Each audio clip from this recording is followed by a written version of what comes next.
This is the public record, what Parliament says and what the numbers actually show. On Wednesday, the 20th of May, the Health and Social Care Select Committee invited independent experts to give evidence on the NHS Reorganisation Bill. Non-partisan researchers. No political agenda. People whose job is to make government work better. One of those witnesses, Stuart Holyknott from the Institute for Government, used a specific word to describe what is happening to the NHS right now. He called it a fiasco. Not a politician, not a journalist. A senior researcher giving evidence to Parliament on the record.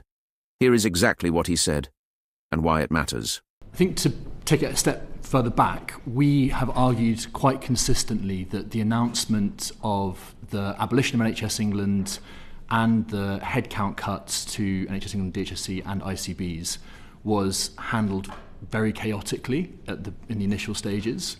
That was both the announcement itself, but also the months following it, in which there was little clarity over the purpose of the abolition or the merger or the ICB cuts.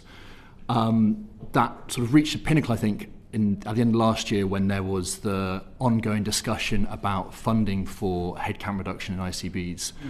That, I think, caused a lot of uncertainty throughout the system, as far as we could tell. Our view is that since then, the process has stabilised somewhat. We welcomed, for example, the announcement at the beginning of the year from the government about the timeline for the abolition, including things like when it planned to publish the target operating model, when it planned to have directorates up and running, and then obviously when it planned to actually abolish the organisation itself and merge it back into the department. So we welcome that. We think that has helped to bring clarity to staff that were uncertain about what the process would involve. I think one person described it to me as it felt like at the beginning of the year we faced endless uncertainty, and at least now we have some idea that this is going to have an end to it. So that is welcome. Excuse me. We also think that it's welcome to have merged some of the important functions already, to have some sort of shared leadership structure. Let me give that evidence some context. The NHS Reorganisation Bill is the government's plan to abolish NHS England, the body that has run NHS operations since 2013, and merge it back into the Department of Health and Social Care. The result is a 50% headcount cut across NHS England, the Integrated Care Boards, and the Department of Health combined. According to the witness you just heard, that number was not based on any analysis of what the NHS actually needs. It was, in his words, rushed out without much thought. The Institute for Government has studied public sector reorganisations for over 15 years. When they describe a government decision as unjustified, that is not a political opinion, that is an institutional verdict.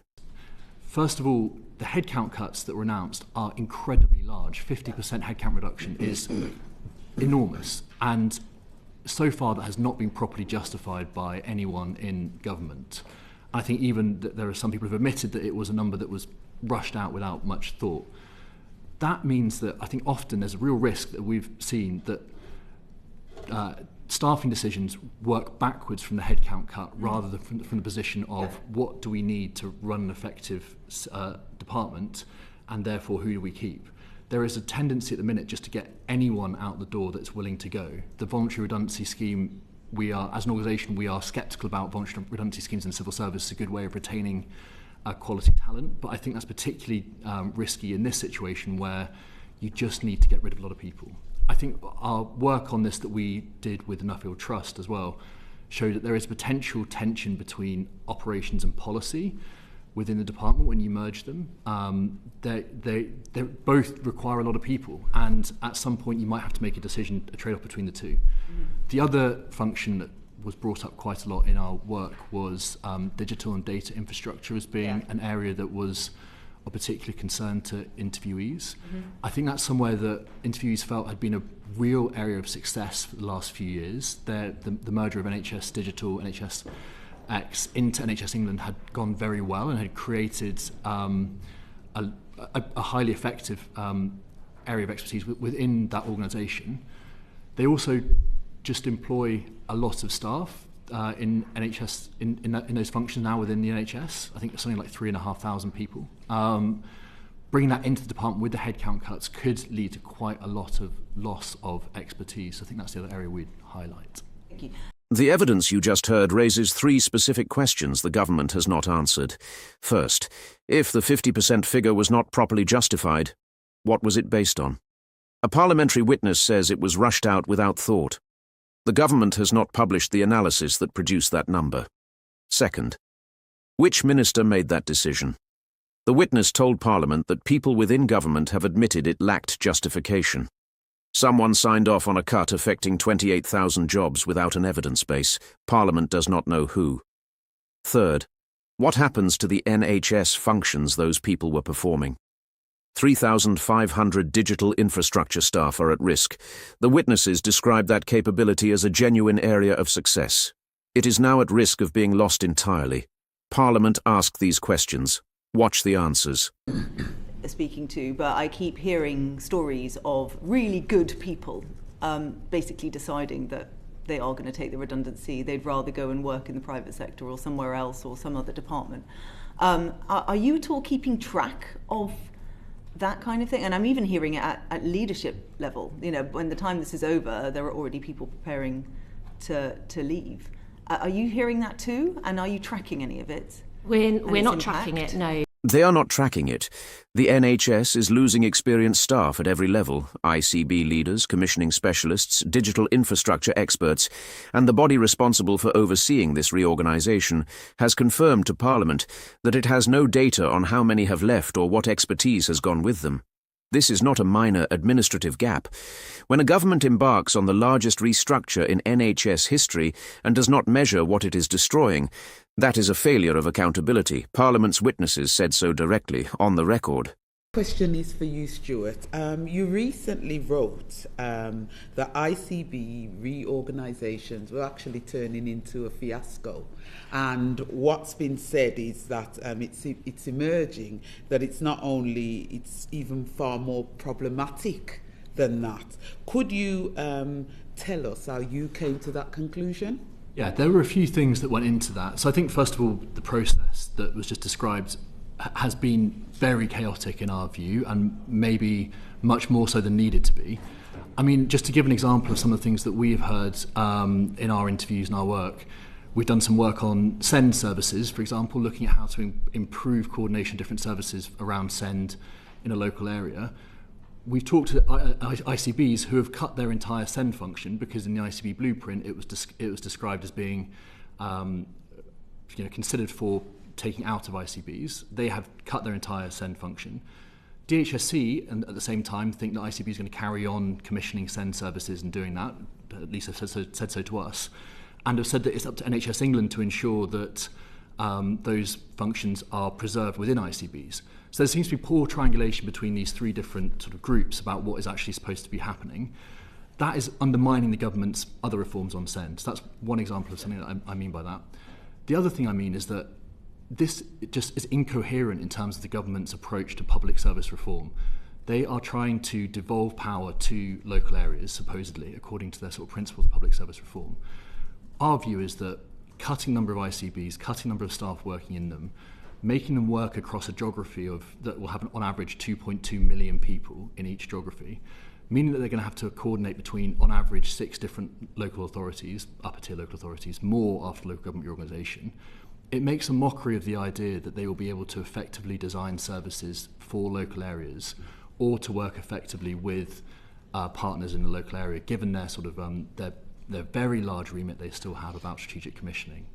So to me, it doesn't make any sense in terms of the government's own stated objectives for either the NHS or for public services. And from that perspective, that's why I think this is increasingly turning into a fiasco that doesn't even make sense on the government's own terms.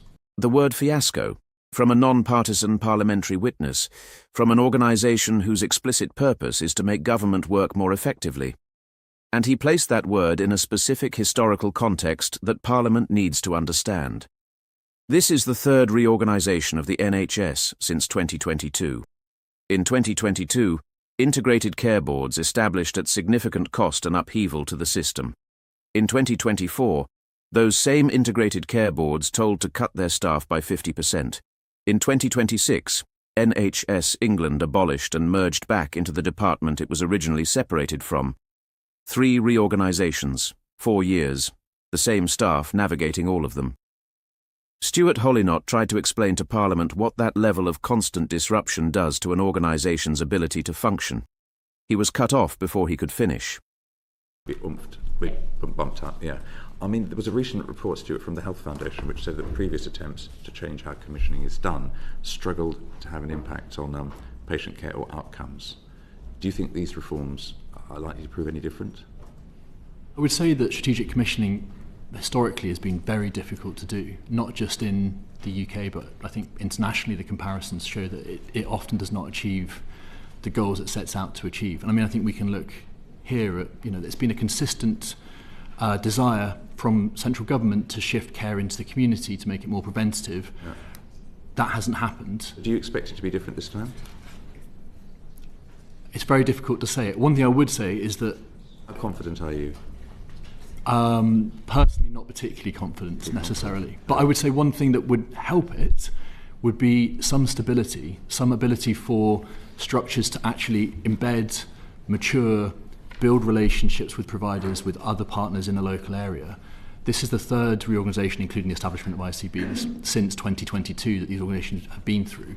It's impossible to build a high level of capability within any organisation when you face that kind of constant is that what the chopping and changing. To try and clarify, is that what the offices for pan-ICB commissioning are attempting to aim at achieving, or have I misunderstood that? I have less of a view about those. So here is what Parliament's own witnesses said about the NHS reorganisation this week.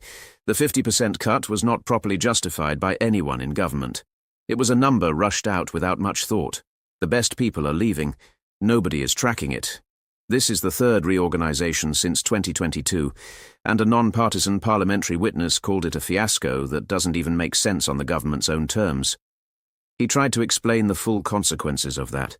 The chair stopped him finishing the sentence. This is the public record, new analysis every week, what Parliament says and what the numbers actually show. Subscribe if you want the full picture.